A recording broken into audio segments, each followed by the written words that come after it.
Ex-prisoners. Did you ever meet an inmate who was nice, but you later realized committed a very serious crime? Yes, I met a really nice guy that was serving 2 life sentences.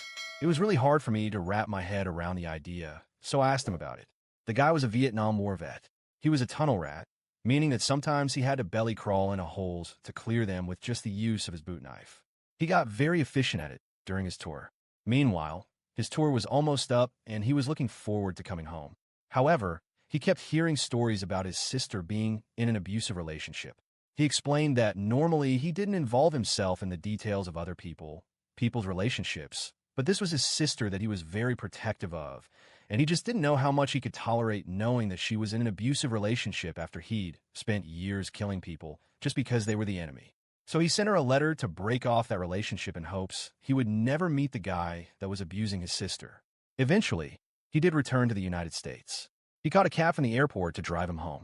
But as they entered the neighborhood, the police had everything sealed off because of some crime scene investigation. He didn't want to step on anyone's toes. But he did explain that he was just returning home from Vietnam and only wanted to get home, which was only a block away. So they asked for his address, and he gave it, only to be met by a detective requesting his company down at the station. So he reiterated that he literally just returned from Vietnam and didn't know anything about what was going on. But the police insisted. So he goes down to the station to be informed that his sister and mother were killed by his sister's boyfriend. Apparently, the guy wasn't so keen about breaking off the relationship. The police had the guy. It was pretty cut and dry. He was in custody, and the police only asked him to let them do their job without him interfering. Well, turns out that the boyfriend bonded out, and this Vietnam vet had friends that knew where this guy hung out. So this guy goes down to a bar the boyfriend frequented and had him pointed out. He approached the guy at the pool table and started chatting the guy up. He explained that he just got back from Vietnam and that he was a tunnel rat there. He pulled out his combat knife to explain what it was like belly crawling through tunnels with that particular knife because his .45 would have alarmed the enemy. He told stories of spiders the size of basketballs rushing at him that he had to kill without giving away his position. But the guy he was talking to just wanted to know if he wanted a bet on the pool game. So he told the guy, his sister's abusive boyfriend that killed both his sister and his mother, that he had a bet for him. He told him that he was going to take that very same knife he used in Vietnam to skin him alive, and that he was willing to bet nobody in the bar would intervene. And so he did. And he didn't stop cutting up that guy in front of everyone until the police arrived and asked him to. When he went to court, the judge wasn't too happy about his vigilante justice and convicted him for murder. But when he was asked if he'd like to say anything before sentencing, he asked for the name of the magistrate officer that gave his sister and mother's murder bid. The life sentence he received wasn't just for the brutal murder of the man who had killed his mother and sister. If it had been only that, maybe there would have been room for a lesser charge, some argument that he had acted in a fit of rage, that grief had clouded his judgment. But that wasn't the real reason why he would never see freedom again. What truly sealed his fate were the words he spoke in the courtroom, right in front of the judge who was about to sentence him. At that moment, he didn't seem like a remorseful man, nor someone who had acted without full awareness. He locked eyes with the magistrate and asked, with an unsettling calmness, "What's the name of the judge who granted bail to the man who murdered my sister and my mother?" The courtroom fell silent. No one had expected that question. The judge hesitated for a moment, but kept his firm posture. He tried to brush off the provocation and move forward with the proceedings, but something about the way the Vietnam veteran stared at him sent a chill down everyone's spine. He didn't yell. He didn't lose control. He simply repeated the question, this time more firmly. "I just want a name. Who was responsible for letting that bastard walk free?" The attorneys whispered among themselves. The jury members exchanged tense glances. Everyone knew what he wanted, and they knew he wasn't bluffing. Ignoring that warning was a mistake. After sentencing, he was taken straight to prison without delay. The justice system wanted to close this case as quickly as possible. A veteran who had killed on the battlefield and then carried out his own form of justice in his homeland wasn't the kind of defendant courts liked dealing with. He didn't beg for mercy, didn't try to convince anyone of his innocence. He accepted his sentence without resistance, but not without leaving his mark. On the way to the penitentiary, as the guards escorted him, he remained silent. He didn't ask where they were taking him, didn't ask about his cell, didn't ask about his sentence. He already knew he wouldn't be leaving, but there was still something he needed to do. His connections hadn't vanished. He might have been taken off the streets, but the streets were still out there.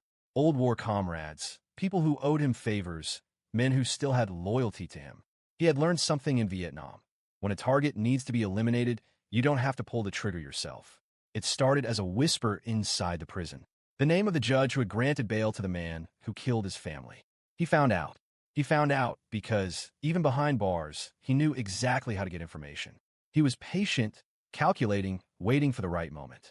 Outside, the pieces began to move. It didn't take long before the magistrates started receiving strange phone calls. Letters with no return address. Small signs that something was off. At first, he tried to ignore it. Then, he started growing paranoid. Security at the courthouse was reinforced. Politicians spoke about threats against judges, about the need to protect those who uphold the law. But none of it mattered. One night, the judge vanished. His car was found abandoned on a deserted road. No signs of forced entry, no struggle. The police launched an investigation, but there were no concrete leads. No witnesses. No ransom demand. Just an eerie silence. Days later, his body was found. This wasn't a crime of impulse, nor a robbery gone wrong.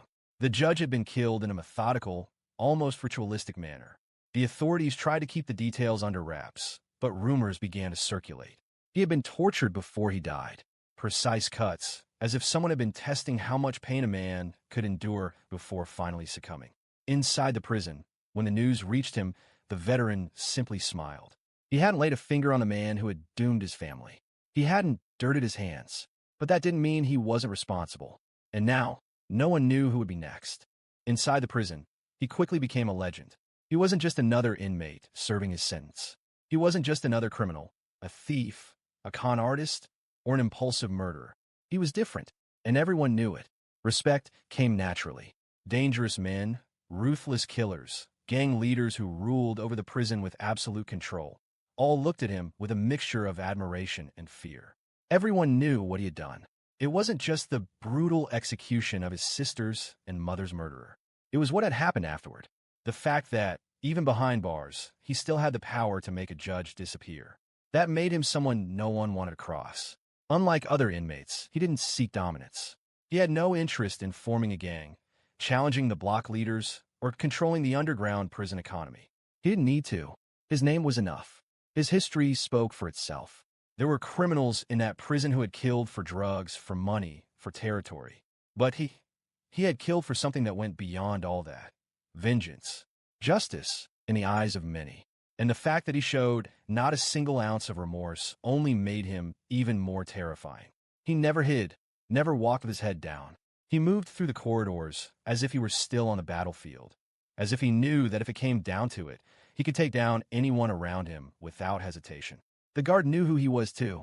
They knew he wasn't an ordinary inmate. They didn't try to provoke him, nor did they test his patience like they did with others. The way they handled him was different. It wasn't openly respectful, but there was a certain level of caution in how they approached him. Once, a new guard, young and arrogant, decided to challenge him. Maybe he wanted to see if the legend was real. Maybe he wanted to show his fellow officers that he wasn't afraid. He walked up to him while the veteran was eating in the mess hall. He made some snide remark, something about how he must regret throwing his life away over vengeance. The veteran simply lifted his gaze and looked at him. It was a cold, empty stare, carrying something no one could quite define, but it froze the young guard's blood instantly. The silence at the table spread throughout the entire mess hall. The other inmates stopped eating. The murmurs died down. Everyone was waiting to see what would happen. The guard hesitated. The veteran just kept looking at him, unmoving. There was no rage, no threat, just an overwhelming presence that made the air around them feel heavier. After a few seconds, the guard turned and walked away, trying to hide his fear. But everyone there knew the truth. In prison, no one respects a weak guard. The other inmates spoke of him in whispers. They said his stare could pierce through a man's soul. They said that when he slept, he didn't have nightmares. Nightmares were afraid of him. There were rumors that once a new inmate, a young guy who didn't yet understand how things worked, tried to challenge him in the yard. The details were unclear, but what everyone knew was that the kid was never the same after that day. He didn't die, nor was he seriously injured, but something inside him changed. As if he had seen something he was never supposed to see. He never looked at the veteran directly again. Neither did anyone else. Despite the admiration and fear he commanded, he never sought power. He didn't need to. If anyone wanted to fight over control inside the prison, they could do it among themselves. He didn't care. His name alone was enough to ensure that no one dared to challenge him. And despite being sentenced to life in prison, despite knowing he would never leave, he never, not even for a second, showed any regret. He never asked for forgiveness, never said he would do anything differently, never tried to justify his actions. He was exactly where he expected to be. And the only certainty within those walls was that if he wanted to, he could still take down anyone. One night, in the prison yard, he decided to talk. It was rare for him to share anything personal. He had always been a man of few words, someone who only spoke when necessary. But that night, maybe out of boredom, maybe because something was weighing on his mind more than usual, he started talking about the war. The stories he told weren't heroic. They weren't the kind you see in war movies, the ones that paint soldiers as noble warriors. No, what he described was something completely different. Something dark. Something that felt like it hadn't been told many times before. I was there listening, me and a few other inmates who in one way or another had earned some level of closeness with him. But that night, none of us felt lucky to be there, because what he told us was terrifying. He talked about Vietnam, about what it meant to be a tunnel rat. He explained how, on some missions, they had to crawl into tunnels dug by the enemy. Narrow, dark tunnels, infested with rats, snakes, scorpions, and sometimes something worse. He said that, most of the time, he couldn't use a flashlight. He couldn't make a sound. Silence was his only defense. You crawl forward without seeing anything, just feeling the dirt and the walls with your hands, he said. And the whole time, you know there might be someone ahead, waiting. No one said a word. He was staring at the ground as he spoke, but not in a way that made him seem weak. He wasn't regretful, nor nostalgic. It was as if he was reliving it all at that very moment. Once, he had to go into a tunnel where they had heard suspicious noises. It was his job to go first and check. He crawled in, his knife clutched in his hand. The heat and humidity were suffocating. The air was thick, smelling of dirt and sweat. A few meters in, he heard breathing. He knew someone was there, waiting. A Viet Cong soldier was in the same tunnel as him. No room to run, no room to use a firearm. Only one of them was getting out alive. He didn't hesitate. He sensed the enemy's movement and struck. He described how he used his knife to slash the soldier's throat before he could react. But the problem was, in those tunnels, they couldn't just leave the bodies behind. He had to keep crawling, dragging the corpse with him. He talked about how the walls were so narrow that sometimes when he killed someone inside, their blood soaked his clothes, his arms, his skin. I came out of a tunnel once, covered in so much blood that my sergeant thought I had been shot, he said in a neutral tone. But it was all from the other guy. He talked about the screams. Sometimes, he would find hidden compartments in the tunnels where Viet Cong soldiers were waiting. When he attacked, it wasn't always silent. The soldiers on the other side screamed. Sometimes, they suffered. One time, one of them didn't die right away. He cut him deep enough to disable him, but not enough to kill him.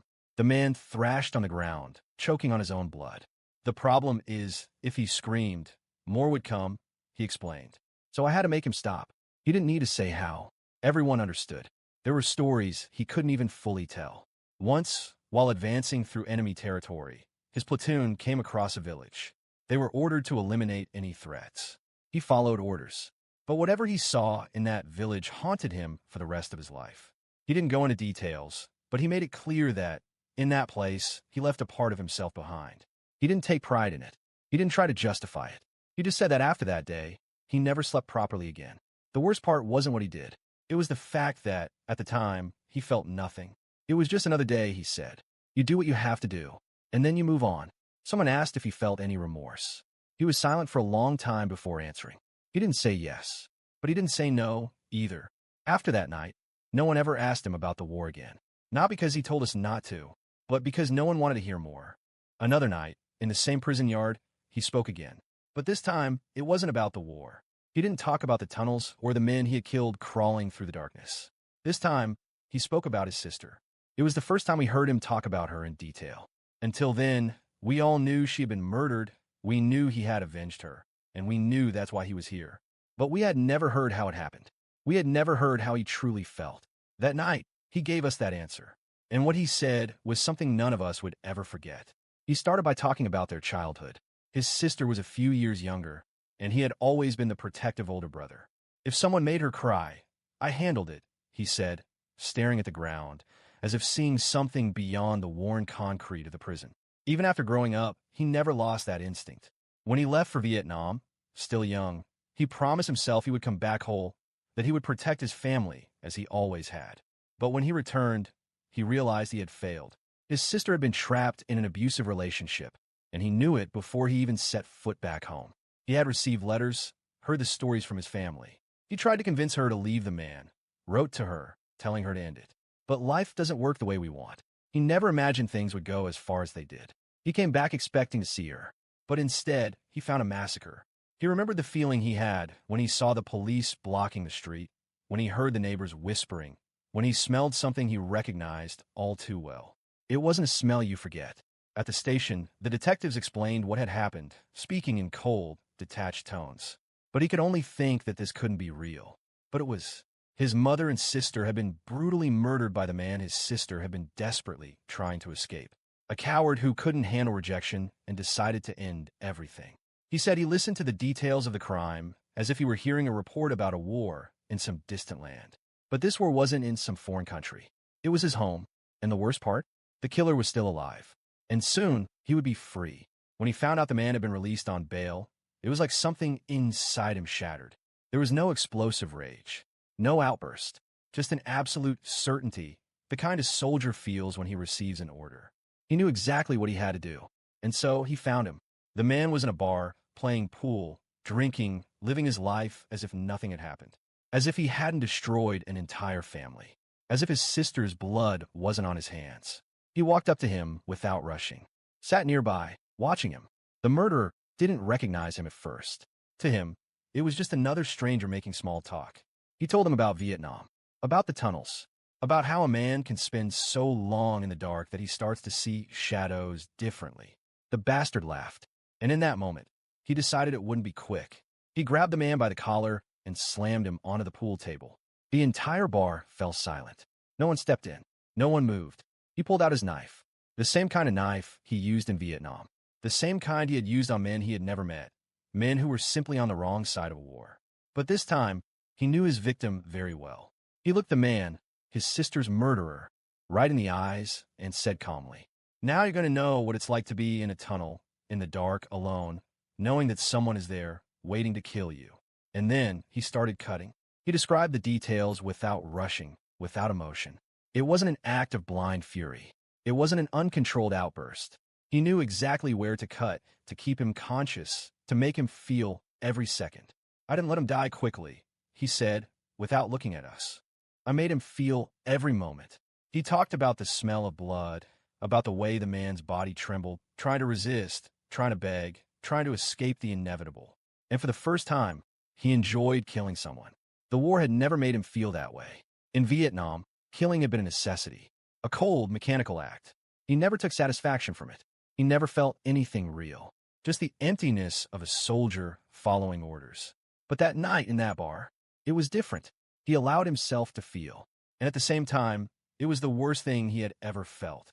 Because after all that pain, after every wound he inflicted, after every scream he silenced, nothing changed. His sister was still dead. And in the end, all he had left was a lifeless body in front of him and an emptiness inside that would never be filled. He said he remembers the moment the police arrived, telling him to stop. He looked at the officers and realized that he was already dead inside. The trial was just a formality. The prison, an inevitable consequence. After a long silence, he looked at us and said something we would never forget. "I'm in prison, but not physically. My cell is in my head." He knew he would never leave that prison. But deep down, he had already been sentenced long before the judge read his verdict. The war had changed him, but losing his sister had destroyed him. And now, he lived in a prison whose door no one could unlock. I never imagined that such a calm and good-natured man could have committed so many atrocities. He didn't seem like someone who had taken dozens of lives, nor someone who carried so many shadows inside him.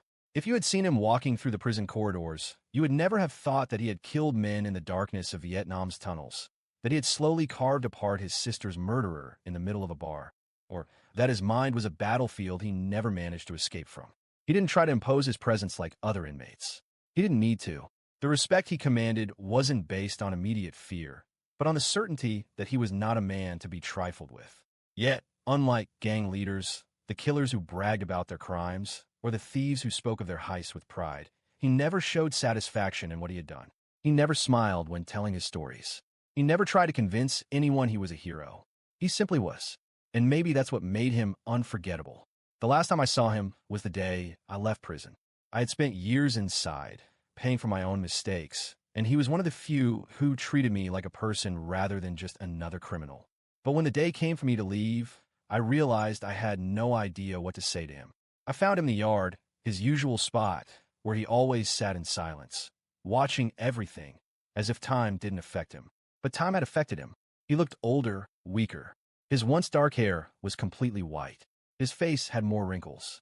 But his eyes were the same. I stood there for a moment, waiting for him to say something meaningful, a lesson, a piece of advice. But he just looked at me, gave a faint smile, and murmured, "Take care of your life." And that was it. He didn't ask about my plans, didn't wish me luck, didn't give me some dramatic farewell. Because to him, this wasn't a goodbye. He knew I was leaving, but he was never going to leave that place. And not because of his life sentence. Because his true prison was never those walls. His true prison was inside his mind. And as I turned away and started walking, I had this strange feeling that I would never see him again. Years passed. I rebuilt my life, stayed out of trouble, and left the past behind. But from time to time, his name would come up in conversations with old acquaintances. They said he was weakening, that time had finally taken its toll on him. I don't know exactly when, but I know he died. I don't know if he died alone in his cell, or if some younger inmate tried to challenge him when he no longer had the strength to fight back. But somehow, I always knew he wouldn't have cared. He always said his real prison wasn't the bars or the guards. It was his own mind, and that time could never erase. But there's something I never fully understood. The judge who sentenced him, the one whose name he asked for in court. I always thought that if he had truly wanted, he could have had that judge killed from inside the prison. He had the connections, the influence, but I never knew if he did. The police never found the culprits. There were no leads, no suspects. But deep down I knew it wasn't him. He never had to ask, because the men he fought with in Vietnam called him a brother. They had survived together, killed together, seen hell together. And that kind of bond never fades. They knew that judge was the one who had let his sister's murderer walk free. They knew that was what had truly destroyed the man who once fought beside them. He never requested it, but they knew. And when the time came, they did what they believed was right. Today, it's been many years since I left that prison. Most of the men I knew in there are either dead, still locked up, or were trying to turn their lives around. But out of all of them, he was the one who truly stayed in my memory. Not just because of what he did, but because of how he carried it. I've never known anyone who bore so much weight alone. Many people are haunted by what they've done, but he was haunted by what he lost. It wasn't the war that destroyed him. It was the loss. And even now, after all these years, I sometimes find myself thinking about him, wondering if, at some point, he found peace. If the cell where his mind was trapped finally opened. Or if, until his last breath, he kept crawling through the dark tunnels of his memory, forever lost in a place he could never escape.